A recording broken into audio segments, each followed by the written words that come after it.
এক বান্দার তার সমস্ত আমল তার নিজের জন্য, নিজের আখিরাতের জন্য। কিন্তু আল্লাহ তাআলা বলে আমার বান্দা রোজা এটা ব্যতিক্রম। قال الله عز وجل فإن الصوم لي وأنا أجزي به। আমার বান্দার রোজা রাখছে শুধুই আমার জন্য, আমি নিজেই তার প্রতিদান দান। কাদের ফেরেশতাকে যেন আল্লাহ বলে, ফেরেশতা পুরা রমজান আমার বান্দার নেকি তুমি লিখবা না, আমি লিখবো, আমি লিখবো, আমি দেব বান্দা। এজন্য বাপ রমজানকে কেমনে কাটাবেন, রমজানের ফজিলত, রমজানের বৈশিষ্ট্য, রমজানের জন্য প্রস্তুতি মুমিনের আলাদা হবে। যাদের কলিজায় আখিরাত আছে, যাদের ফিকিরে আছে জান্নাতে যাওয়ার, যারা কবরের আযাব থেকে বাঁচতে চায়, যারা জাহান্নামের আগুন থেকে বাঁচতে চায় বাপ, তাদের জন্য রমজান ভিন্ন কিছু। রমজান মানে আলাদা মাস, রমজান মানে আখিরাতের মাস, রমজান ফিকিরের মাস, মেহনতের মাস, রাত্রি জাগার মাস। রমজান মাসে দিনের বেলা রোজা রাখবে, রাত্রিবেলা রাত্রি জেগে তারাবি পড়বে।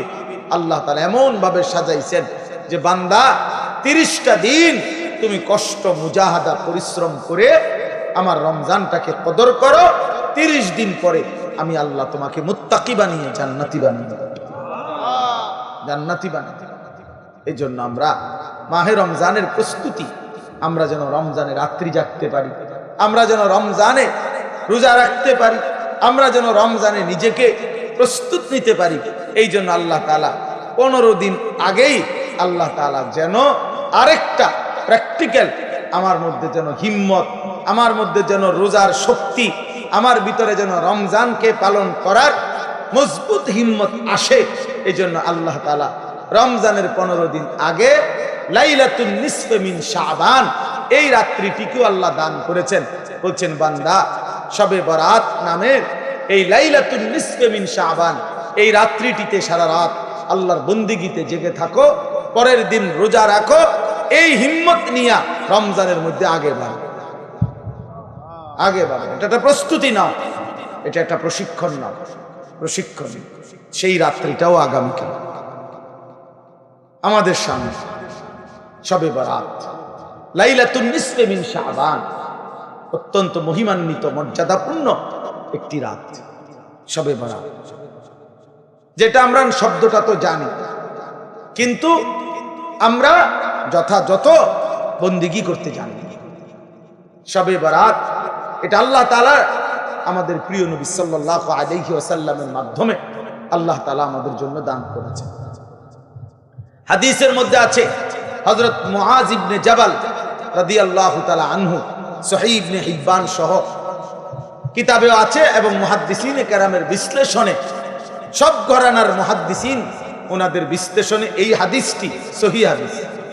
হযরত মুআজ ইবনে জাবাল থেকে বর্ণিত, তিনি বলেন আল্লাহর নবী সাল্লাল্লাহু আলাইহি ওয়াসাল্লাম বলেছেন, ইয়াত্তালিউল্লাহু তাআলা ইলা খালকিহি ফি লাইলাতিন নিসফি মিন শাবান ফায়াগফিরু লিজামিই খালকিহি ইল্লা লিমুশরিকিন আও মুশাহিন।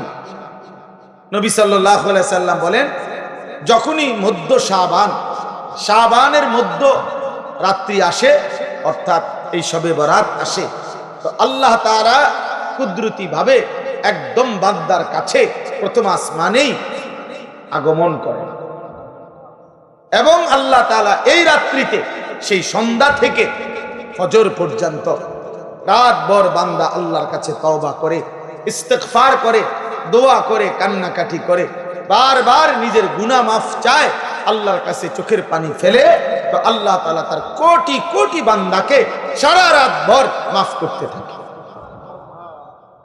ইল্লা লিমুশরিকিন আও মুশাহিন, কিন্তু কোন মুশরিককে, শিরিককারীকে মাফ করে না, কোন হিংসুক বিদ্বেষকারীকে আল্লাহ মাফ করে না। তাইলে প্রিয় ভাই বাবা, আপনাদের জন্য এটা গুরুত্বপূর্ণ, এটা বোঝা উচিত। খুব ব্যাখ্যা আমি করতে চাই না, ছোট্টভাবে প্রথম এই শবে বরাতের কথাটা এটা বলতে চাই। শবে বরাত এটা ফার্সি শব্দ, সব অর্থ রাত, বারাত অর্থ মুক্তি, মুক্তির রাত। এই রাত্রি যেহেতু আল্লাহ তাআলা গুনাহ মাফ করে জাহান্নাম থেকে মুক্তি দেয়, এজন্য এটাকে শবে বরাত আমাদের এই হিন্দুস্তান, এই উপমহাদেশে এটাকে বলে। আর হাদিসের ভাষায় লাইলাতুন নিসফে মিন শাবান, শাবান মাসের অর্ধরাত, মধ্যরাত, মানে মাঝামাঝি অবস্থান। এইটা আগামীকাল সন্ধ্যায়, অর্থাৎ আরবি চাঁদের কারণে চাঁদের হিসাবে দিন শুরু হয় একটা পূর্ণাঙ্গ সন্ধ্যা থেকে। ইংরেজিতে যেমন রাত্র 12টার পরে AM শুরু হয়, মানে দিন শুরু হয় পরের দিনের, কিন্তু আপনার আরবিতে সন্ধ্যা থেকে শুরু হয়। সূর্য ডুবলেই নতুন দিন শুরু হয়, নতুন তারিখ শুরু হয়। এটাই লাইলাতুন নিসফে মিন শাবান, এটাই শবে বরাত। তাহলে এই শবে বরাত রাসূলুল্লাহ সাল্লাল্লাহু আলাইহি ওয়াসাল্লামের হাদিস দ্বারা প্রমাণিত যে রাসূলুল্লাহ সাল্লাল্লাহু আলাইহি ওয়াসাল্লাম এটার ফজিলত বলছেন যে আল্লাহ তাআলা এই রাত্রে অগণিত বান্দাকে, তওবাকারী, ইস্তিগফারকারীকে আল্লাহ মাফ করে থাকেন। অতএব এটা প্রমাণিত। এখন প্রশ্ন হইল আমাদের করণীয়। আমি সংক্ষেপে শুধু এটা শেষ করতে চাই। আমাদের করণীয় কি?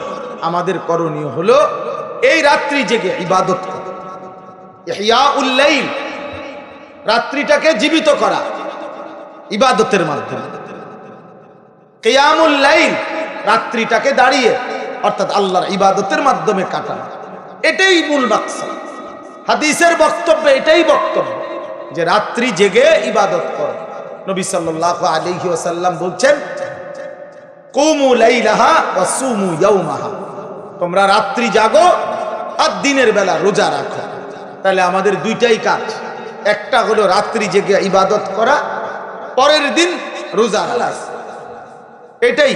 তাহলে আল্লাহ তাআলা শবে বরাত আমাদের জন্য দিয়েছেন, রাসূলুল্লাহ সাল্লাল্লাহু আলাইহি ওয়াসাল্লাম শুনিয়েছেন ইবাদত করতে, ইবাদতের রাত, ইবাদতের রাত।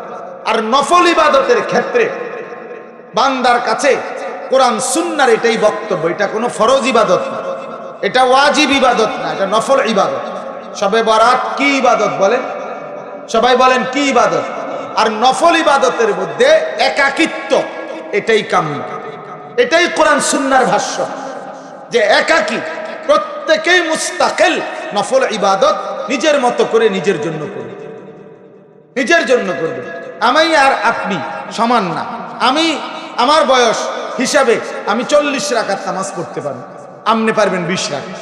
আরেকজনে 100 রাকাত নফল করতে পারবে সে ইচ্ছা করলে। সে তার বয়স মাত্র 20 বছর, তারেও আপনি দিলেন 12 রাকাত।